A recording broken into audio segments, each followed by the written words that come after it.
과 관련해서 짧게 말씀드리겠습니다. 일본의 경제 보복에 대한 그저께 경제부총리가 추경에 1,200억 얘기를 했습니다. 하룻밤 자고 일어나니까 여당에서 어제는 3,000억 얘기를 합니다.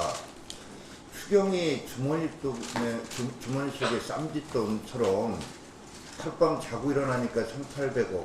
근데 뭐 때문에 또 어떻게 하니까 이게 일본의 경제 보복에 대한 제대로 된 대책이 될 거라는 설명도 제대로 없이 자고 일어나니까 1,800억 늘려서 3,000억 얘기하면 뚝딱 나오는, 국민들 돈을 얼마나 가볍게 생각하면 이런 식으로 추경의 문제에 접근하는가, 참으로 개탄하지 않을 수 없다라는 말씀을 드립니다. 그리고 어제도 말씀드렸듯이 1,200억, 3,000억 넣어서 일본의 경제 보복에 대한 대응이 제대로 될 수만 있다면 저희도 적극적으로 같이 검토하고 머리를 맞대겠습니다. 그런데 이렇게 주먹구구식으로 자고 일어나면 뚝딱하고 내놓는 대응책이 과연 효과가 있겠느냐, 이런 점을 지적하지 않을 수 없습니다.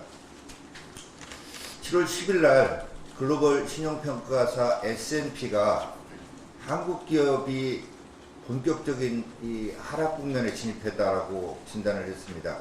특히나 우리 주력 산업 분야인 반도체, 스마트폰, 자동차, 정유, 화학 앞으로 1, 2년간 매우 어려울 것이라고 이렇게 경고했습니다.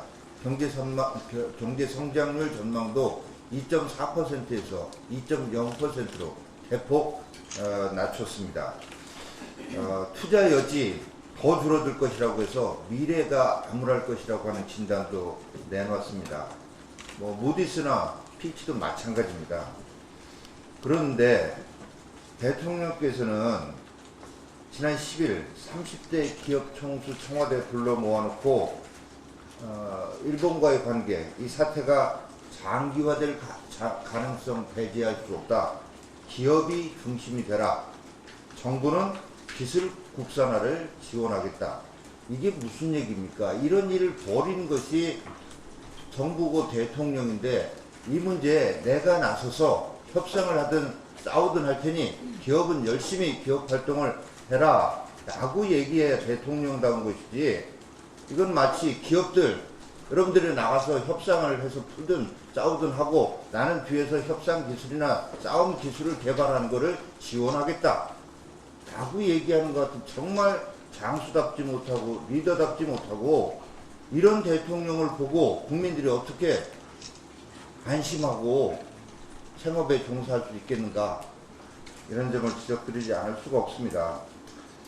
이 같은 날 홍남기 경제부총리 이렇게 얘기했습니다. 국회에서 2, 4분기를 시작으로 경제 성장률이 반등할 것이다.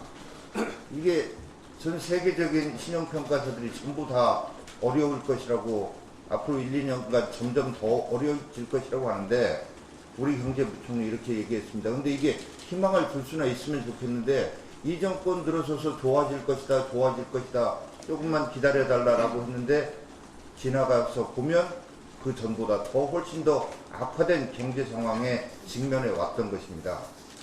산업부 차관이라고 하는 사람은 또 뭐라고 했냐면요, 이번 한일 관계, 또 일본의 경제 보복, 이게 기업들이 각성하는 계기가 될 것이다, 이렇게 했어요. 참으로 후한무치한 사람들이다.